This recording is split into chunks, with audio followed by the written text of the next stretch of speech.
I'm Dr. Joe DeMarco, chiropractor and owner of OcraMed Health.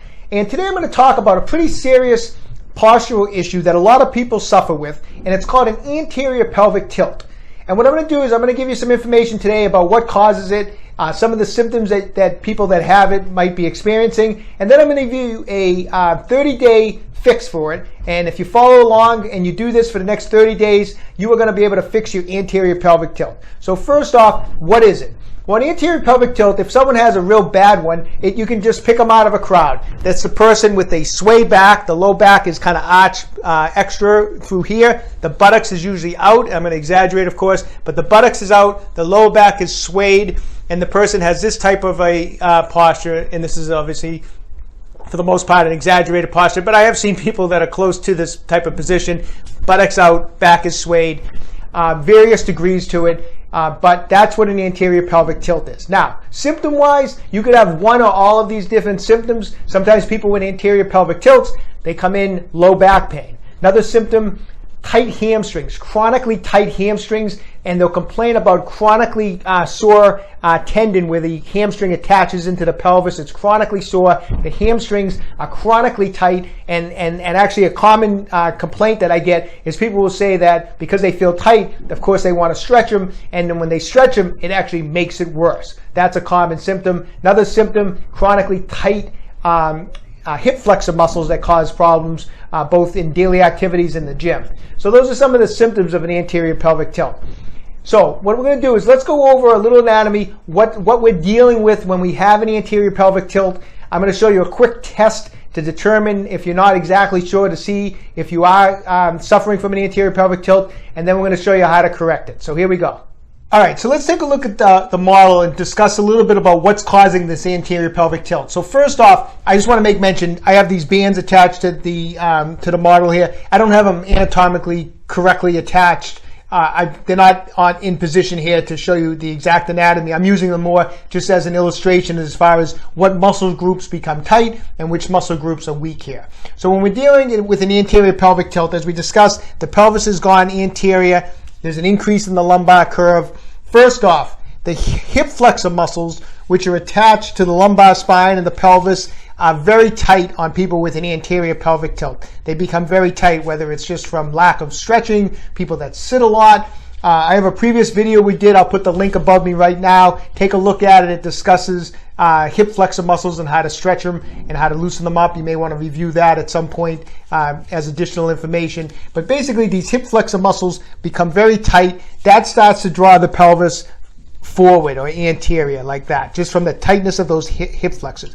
The other muscle group that is commonly found to be very tight in people with anterior pelvic tilt is the erector muscles in the back. So the hip flexor muscles are pulling on the pelvis from the front, pulling it anterior, and then from the back, the erector muscles are jacking the pelvis from the back up this way. So between the tight erectors going this way and the tight hip flexors going this way, your pelvis has gone anterior. Now the reason those muscles are allowed to do what they're doing is because of the weakness of some other muscles. And what other muscles are generally weak with an anterior pelvic tilt? Tight hip flexors, tight erectors. Now, from the bottom of the pelvis is your all three hamstring muscles attached to the ischial tuberosity, or what's known as your sit bone. Weak hamstring muscles allow the pelvis to be pulled anterior because the hamstrings are back here. If they were super strong, they wouldn't allow the pelvis to be pulled forward because they'd be strong enough to keep it in position. However, the people with anterior pelvic tilts usually have weak hamstring muscles. And so as the pelvis starts going more and more anterior, those hamstring muscles are become elongated. Hence the problem where these people with anterior pelvic tilts feel like they have chronically tight hamstrings and they want to stretch them out. But the reason they're tight is because the pelvis has gone anterior, the hamstrings are weak, and there's tension on the hamstrings as the pelvis begins to go anterior. And actually the problem is the more you stretch the hamstrings, you're actually making them even looser and weaker, and you're allowing the pelvis to continue to go even more and more anterior. So the last thing you want to do on an anterior pelvic tilt is keep stretching the hamstrings, because you're going to allow that pelvis to keep going anterior. We don't want to stretch the hamstrings. We want to strengthen the hamstrings so that they can help bring that pelvis back the other direction. The more we stretch it, the more anterior it's going to go. The stronger we make the hamstrings, we'll be able to, the hamstrings will help pull the pelvis back in the proper position. The other weak muscle group, along with the hamstrings, which are allowing the pelvis to go anterior, is the abdominal muscles. If they were strong, they would also help try to support the pelvis and keep the pelvis from going anterior. But oftentimes, weak abdominal muscles, which attach from the front here, weak abdominal muscles allow the pelvis to keep going. Those abdominal muscles are not strong enough to keep the pelvis from going anterior, and hence again, strong abdominal muscles will not allow the pelvis to go anterior. So, just to review, the tight muscles are in your hip flexors and your erectors. They need to be loosened up. They need to be stretched. They need to be, more elasticity needs to be added to those muscle groups. The hamstring and the abdominal muscles need to be strengthened to prevent the pelvis from going anterior. So these two muscle groups, erectors and hip flexors, are allowing pulling the pelvis anterior. Weakness in the hamstrings and weakness in the abdominal muscles are allowing it to happen. So we want to stretch and loosen the hip flexors and the erectors. We want to strengthen the hamstrings and the abdominal muscles. Okay, so here's an easy test you can do to see if your pelvis is anterior, to see if your hip flexors are really, really tight. You just lie on a bench, lie on your back, have your feet down like this so that they're hanging off the table. Knees are bent at about 90 degrees. Your legs, your body's out flat. You can have your head back resting like this. And what you're going to do is you're going to lift one knee up and grab it with your hands and pull it towards your chest.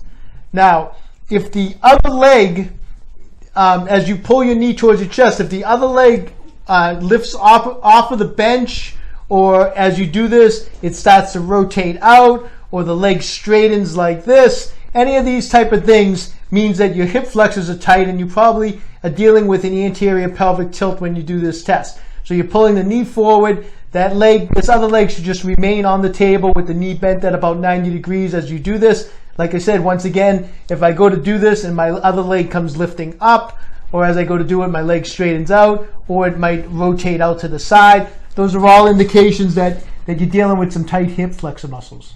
Okay, so we're going to start our 30-day fix of an anterior pelvic tilt. First off, to fix this anterior pelvic tilt, it's going to deal with stretches and exercises. You have to warm up properly before you do any type of stretches, any type of exercise. We don't do this type of stuff as soon as we jump out of bed in the morning and we get on our bedroom floor and start doing this. We don't do it then. You have to warm up properly before you do any type of exercise, any type of stretching. So get warm, get the blood flowing, and that's when you want to do this type of stuff. So, okay, with that being said, we're going to start with the hip flexors. We're going to go over a couple different variations. First off, we're going to just go into a traditional stretch that a lot of people do for hip flexors. Front legs at about 90 degrees. We're on our back knee. That leg is just out straight back this way. I'm going to keep the torso up nice and straight because I'm trying to stretch my hip flexors. If I do this in a bent over position, I'm actually lowering my hip flexor down, and I'm not going to get a real good stretch in this position. So in order to stretch them well, I have to keep my torso upright. What I like to do a lot of times is just press my hands straight overhead, and by doing that, I keep my torso nice and straight. My hip flexors are in a nice stretched out position all the way through. And as I'm in this position, I'm going to stretch forward. I'm going to hold this for 30 seconds, and I'm going to do it 3 times. Then I'm going to come back, and on the next series of 3 stretches, I'm actually going to grab my back leg, bring my heel as close to my buttocks as I can. Now, you might need to hold on to something, a table, a chair. Try to keep that torso up straight again. This time, while holding the heel to the buttocks, I'm going to stretch forward again. Now, in this position, because I'm holding the pressure here, you're obviously not going to need to go as far forward, but lean forward as far as you can, keeping the heel to the buttocks or as close to the buttocks as you can. You're going to do this 3 times, holding it for 30 seconds. Next, we're going to do the best way to actually get to stretch your psoas and your iliacus, which are your 2 primary hip flexors. In order to do that, and we've mentioned this on a previous video, because of the anatomy, the way it attaches into the femur, both of those muscles, you have to rotate that back leg this way as far as you can. So the back leg, I'm squared to this knee. but this back leg is not out this way. I'm rotating it as far in as I can.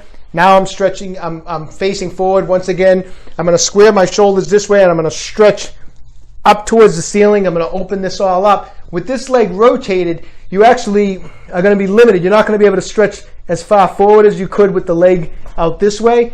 But in this position, you get a much, much better stretch of the psoas and the iliacus. And I'm going to square my shoulders forward, and I'm going to stretch forward, and I'm going to hold that for 30 seconds. I'm going to do it 3 times. Then once again, just like the other position, I'm going to grab my ankle on this side, and I'm going to pull it up towards my buttocks again, but this time it's at this angle. So I can just show you, if you're stretching from this way, I'm in this position. Instead of having my leg this way, I have the leg that way, and now from this position, I'm going to pull it in this way. So I'm here, I have the leg rotated, I'm going to use my hand, I'm going to pull that heel in as tight as I can. And now, once again, I'm going to keep the torso forward, and I'm going to stretch, and I'm going to bring my body weight forward. I'm going to keep my shoulders squared this way. And I'm going to hold that for 30 seconds, and we're going to do it 3 times. Now, you might need to hold on to something, that's fine, but that's the position. So those are going to be your hip flexor stretches for this 30-day program to fix your anterior pelvic tilt. All performed 3 times. You're holding each stretch for 30 seconds. Next muscle group we're going to stretch, we're going to try to loosen up those erector muscles, which are adding to the anterior pelvic tilt. We're going to simply do that by just rolling on our back. We're going to get on our back. Our knees are going to come up. We're going to be in a tucked position. If you want and you need to, you can just start in this position where you're just kind of tucking the legs up and holding it tight and holding this position for 30 seconds. So you get kind of a stretch on those erectors. Once that's comfortable, what I want you to start to do is to start rolling back on your lower back to start stretching those erector muscles. So you're going to go from this position, let the knees come up and over, and you're going to hold this position for 30 seconds. Let the knees fall towards your face, towards your chest. If you want, you can pull down on them. Hold that for 30 seconds. This is a great way to stretch out the erector muscles of your back. Then you come back down, and you're going to do that 3 times, holding for 30 seconds. All right, let's move to some hamstring strengthening exercises. One of them we're going to do is you're going to grab a TheraBall, and you're going to put your heels up on the TheraBall. Knees are bent. My arms are just going to be right by my side like this.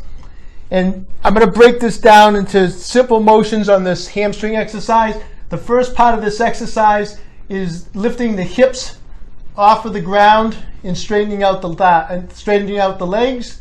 So we're going to go from this position to straight up. Then you're going to curl the TheraBall in, then bring it back out. Legs are straight, body's straight, and then let the hips come back down to the ground.